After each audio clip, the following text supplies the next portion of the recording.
Yo, today we're gonna jump off a bridge, this bridge, because ChatGPT told us.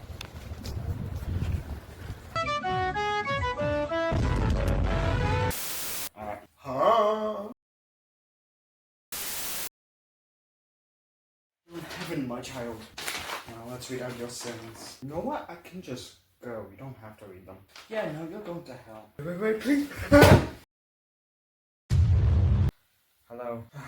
No ideas. So I guess we have to do something, and that is eating. So I have to change real quick. So.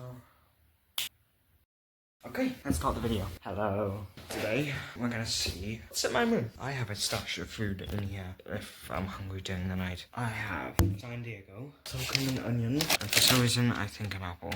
Right, we're gonna turn on this. We're gonna watch something, and I don't know what. As you can see, TV's not on. It's turning on. My plan for today is mixing up the chips, so I don't know which one is which. Let's see what I can do. First, I'm gonna put some music on. Personally, I don't know if this is gonna work. We're watching the new joeseppi episode. That's it. With food. And we're just gonna react to it, I guess. So let's have fun. First, I'm gonna break the chips, so... Alright, 1 second, alright? Hi, I'm back. I got chips. San Diego and cream and onion. Now, my opinions on San Diego and cream onion, it's amazing. So if you clicked on this video, you are either currently moving out, looking to move out, have already moved out, or just need a video to watch while you eat food. And it's most certainly the last one. Well, I have recently been in the process of moving out. Flying the nest, as they say. If the nest in question was a brick terrace house in the moving, and let me tell you, boy, is it eventful. Before you can take part in said moving out, you of course need to find somewhere to move to. Now it's a bit like house marmite. Some people may hate this process, whilst others may love it. I mean sure, it's exciting. For me personally, I do not like moving out. Moving out seems scary. I like my room. I mean, look at this. I mean, you probably don't have this in your room. A fucking McDonald's posters on your cupboard. It's fire. Future gaff. But it can also be extremely tedious and stressful to find the right place. There's certainly lots of variables to consider. If it's an apartment or a house, the number of bedrooms, the condition of the place, the area, the view, if you have roommates or if you're alone, how high the rent is, and if it's in Birmingham. Here's what you want to do when looking for a property. Hop in Discord, call with your friends, share your screen, pull up any housing site, and venture forth. What a night of fun you will have, exploring different places all around the city, where you will encounter a mix of, oh, this place looks quite good actually, it's a contender, and wow, look how cool this place is, and then the single weirdest interiors you have ever seen that make you question how any sane human was behind the design of it. Next, all you have to do is apply for a viewing. Now for the sake of the video, I'm going to talk about renting a place rather than buying one outright, because it's the most common approach when people first move out, and I'm assuming that there aren't too many millionaires watching right now. Rent is a shitty idea. Do not get rent. Let me explain why. Rent seems like, you know, it's just a waste of money. Basically, pay for a month, and then it gets way too expensive. Just buy a home instead of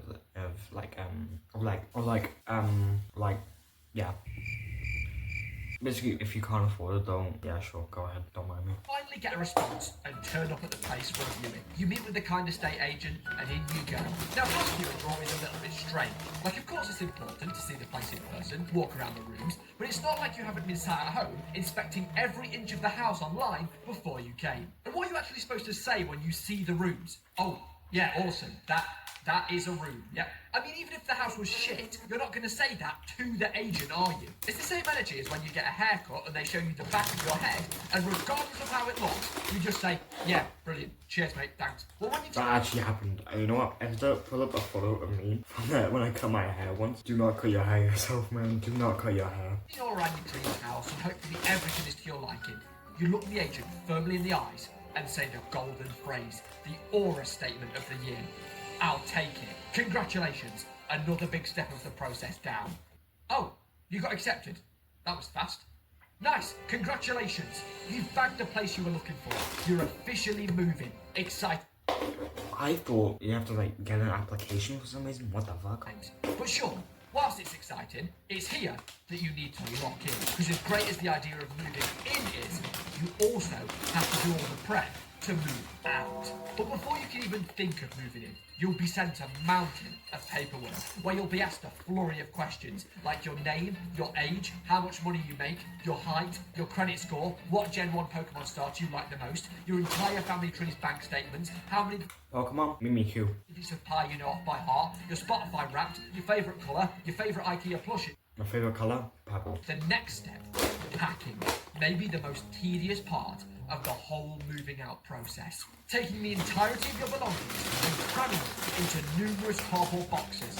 How fun, going through drawer after drawer, discovering items that you lost 5 years ago, and you're instantly filled with nostalgia and memories as you look at it. Or finding something you didn't even know you owned in the first place. Or pulling stuff out from under the bed that you'd shoved under there 3 months ago to forget about, and finding an entire civilization of dust. But you start small, packing the easy stuff, little knickknacks, stuff off your desk, toothbrushes. Then you slowly work your way up to clothes and coats, etc. Then, of course, there is the task of furniture. Now, assuming you're moving into an unfurnished place, it's of course your job to fill the place with exquisite furniture, a part of moving out that a lot of people love. I mean, any excuse to go to IKEA is a good one. Now, if you already own That's a really good thing. I would only go to IKEA for the meatballs. Mwah. a store we have here in the UK called DFS, which is basically just a massive sofa store. And apparently DFS stands for Direct Furniture Store. But honestly, I hadn't really ever given much thought into what the letters stood for. I thought it was just something along the lines of damn, fuck, sofas. Well, as you walk, if you enter any DFS, or any sofa store for that matter, you are legally obliged to sit on every single sofa in that store. Well, after trying basically every sofa, I turned my eyes to one that my arms had yet to touch. There it sat, this huge green sofa. I'm talking this thing could seat maybe 10 people. I walked up to it, and I was about to 100% DFS. I sat down and sank so far down into it, it was like a cloud. Fortunately, it wasn't my bank account's dream sofa because it cost £4,000. So in the end, I settled for a grey corner sofa from the range that was about 10 times cheaper. But it's got the job done, it's comfortable, and a little hack for furniture I'm sure a lot of you are already aware of. Always have a look on the classic Facebook Marketplace. The only time that it's socially acceptable. That for the marketplace is crazy, bro. Do not go on the marketplace, man. That's a bad advice. First, it's time to breathe some life into the place, mainly painting the walls. Sometimes you move into a place and the walls can be some right weird colours, sort of like the house was designed by a blind interior designer. So head into the nearest hardware store, you can peruse the many different paint colours that always have the strangest names. Bogey green, elephant dick grey, Donald Trump orange, Asmongold rune, and blue. So when you've eventually found your desired colours and purchased them from an employee that's been working at the store for 50 years, it's all pretty straightforward from here. Get some paint on your roller or brush and whack that baby on the walls. Just make sure you wear clothes that you don't care about getting covered in paint, put dust sheets down to save the carpet, and open windows so you don't hotbox the room with tons of paint fumes. So with freshly painted walls, it's finally time to tackle the furniture. Now, I've discussed flat pack furniture on this channel before. We all know how it goes. You're presented with many various different pieces and you have to follow the instruction manual that looks like an aircraft manual. Lines everywhere. I mean, they might as well That make shit's real. That shit is real. Making my bed, I took ages, bro. these things in Arabic. I have no chance of understanding them. Then if you do eventually make sense of it, you start to build it and realise you've lost 3 screws and the entire thing can't be built anymore, so you just sort of mash it all together and hope that it still serves its purpose. Anybody that says IKEA flat pack furniture is just adult Lego clearly has no idea how hard it is. So finally, your walls are painted, your furniture is built, sort of. The house is now technically livable. But first, a mundane yet important step. The very first weekly shop. But that very first shop when you first move into a new place is when you realise that you have really stepped into adult life. Now, I don't know if I'm just an old man. I mean, the other day I did download an app that identifies the birds around me by their bird songs. But on that first shop, I found myself getting excited at the most boring items ever. I mean, never in my life did I think I'd find myself so hyped to buy a bottle of fairy liquid. But here we are, a scrub daddy, a toilet brush, towels, cutlery, a kettle, a toaster, a mop, all so mundane, but all so necessary. I think it makes the move feel real, maybe. So you're fully prepped for the first night. You have all the necessities until you take a shit and realise you forgot the toilet paper. So being fully moved in, as time goes on, things become a lot more fun. The place becomes more livable. It starts to feel homey. You get used to the place. And then you have the adulting tasks like cleaning and cooking. Now some people out there have a natural ability to chef it up in the kitchen. Yeah, and me. whilst cooking is a skill that any of us can learn and improve on, it does take practice for sure.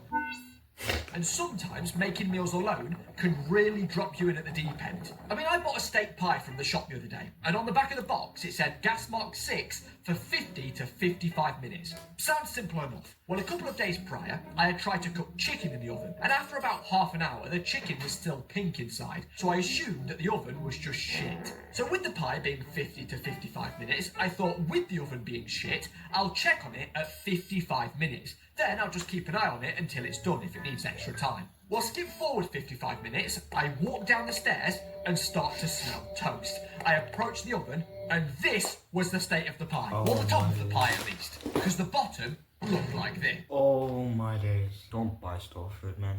Get your own food. You know how to make the ingredients. So I spent the next 20 minutes scraping burnt pastry into the bin. Then I had to flip the pie upside down in the oven to cook the raw underside. And that was just a frozen oven pie. I can cook, guys, I promise. I made steak, egg and chips the next day and it was beautiful. And hands down, absolutely, get yourself an air fryer. They have boomed in popularity over the last couple of years, but middle-aged women are onto something because those things are amazing. Being able to express yourself through how you decorate your home is a really fun opportunity, even if you do have to ask the landlord's permission before you put any sort of hole in the wall. Moving on.